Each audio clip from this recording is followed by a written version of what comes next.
nchi yetu iliweza kuridhia itifaki za aina mbalimbali zinazohusiana na kuendelea kuwatambua wanawake, kutambua mchango wa wanawake, kuwawezesha wanawake wote kwa marika mbalimbali, lakini na kuwalinda wanawake pia kwa marika mbalimbali. Katika kipindi cha miaka takribani 5 iliyopita, wanawake wa mkoa wa Katavi wameweza kupokea zaidi ya shilingi bilioni 4.3 zinazotokana na mapato ya halmashauri, kwa maana ya mikopo ya 10% sawa na vikundi takribani 666. Pamoja na hayo, serikali imeendelea kuboresha huduma za afya katika utoaji wa dawa, ujenzi wa miundombinu, vifaa tiba, huduma za ubingwa, lakini pia ujenzi wa shule 150 mpya katika mkoa wetu, uboreshaji wa miundombinu mbalimbali ikiwemo barabara, miundombinu ya usafiri na usafirishaji wa maji, reli pamoja na usafiri wa anga, lakini fursa za kibiashara, fursa katika sekta za uzalishaji kama vile kilimo, ufugaji, madini, utunzaji wa mazingira na ujasiriamali. Nataka niwahakikishie kwamba yale yaliyo mapendekezo ya wanawake kwa mujibu wa risala hiyo tumeyapokea na tutayafanyia kazi, ikiwemo masuala ya utoaji elimu ya mirathi, elimu ya ndoa, masuala ya ardhi, lakini pia masuala ya kuwa na kongani za viwanda kwa ajili ya kuwasaidia wanawake. Pamoja na jitihada zote tunazofanya za kiuchumi na kibiashara,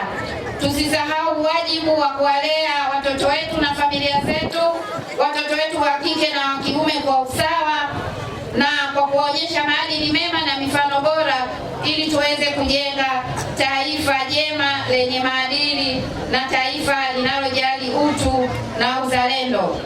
Tutaendelea kuhakikisha kero zote zinazowahusu wanawake tunazitatua kwa haraka na kwa ufanisi, ili kuendelea kuongeza tabasamu kwa wanawake, lakini tabasamu kwa jamii yote. Kwanza, kumekuwepo na kutoa elimu ya masuala mtambuka, ikiwemo uundaji wa vikundi vya kijamii na uwezeshaji wa wananchi kiuchumi, na umuhimu wa bima ya afya kwa wote, ambapo elimu hii inatolewa katika maeneo mbalimbali ikiwemo na shule ya wasichana Mpanda, yani Mpanda Girls. Lakini pia katika wiki hii kumekuwepo na usikilizaji wa kero za wanawake na kutoa huduma za msaada wa kisheria katika kata na maeneo mbalimbali, lakini ikiwemo kata ya Itenga na Inyonga. Lakini Mheshimiwa mgeni rasmi, tumefanyika kongamano maalum la wanawake katika halmashauri ya wilaya ya Mpimbwe, ambapo mada za malezi, ujasiriamali na fursa za kiuchumi mkoani Katavi ziliwasilishwa. Mheshimiwa mgeni rasmi, tumefanyika matendo ya huruma ikiwemo kutoa misaada na mahitaji mbalimbali kama vyakula, sabuni, mafuta, sukari na vitu vingine ambavyo vinasaidia katika maisha ya kila siku. Shule za msingi zilizofikiwa ni pamoja na shule ya msingi Mnyamasi na Urila. Lakini pia kumekuwepo na kutoa huduma kwa watoto wenye utapiamlo na kuwapatia chupa za chai na kugawa na blanketi ya watoto katika hospitali ya wilaya ya Tanganyika.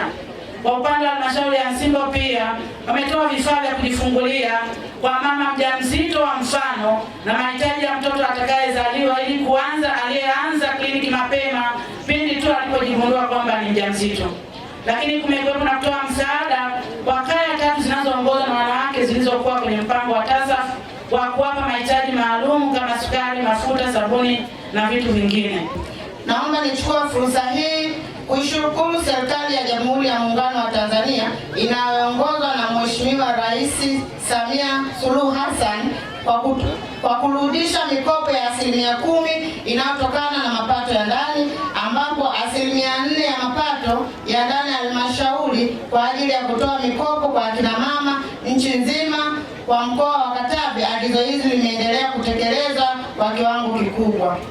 Naomba niipongeze serikali ya Jamhuri ya Muungano wa Tanzania kwa kuanzisha, kuimarisha na kuendeleza majukwaa ya uwezeshaji wanawake kiuchumi nchini, ambapo majukwaa haya kwa mkoa wa Katavi yameundwa kuanzia ngazi ya kijiji hadi ngazi ya mkoa kwa lengo la kupanua wigo kwa wanawake kwa ajili ya kujadili, kubaini na kutambua fursa mbalimbali zinazoondoa vikwazo mbalimbali vinavyokutana navyo katika katika utekelezaji wa majukumu hayo. Hii yote ni kwa ajili ya kutengeneza usawa wa kijinsia katika jamii na kuimarisha uchumi wa mwanamke. Yafuatayo ni mapendekezo ya kukubaliana na changamoto tajwa hapo juu: uwepo wa upatikanaji wa hamasa ya elimu na ujasiriamali kutoka kwa maafisa maendeleo ya jamii, taasisi za fedha, SIDO, kuhusu namna bora ya kuinua wanawake kiuchumi, kijamii. Pia serikali iendelee kutenga maeneo kwa ajili ya viwanda vidogo kwa ajili ya kuendeleza shughuli za ujasiriamali kwa wanawake.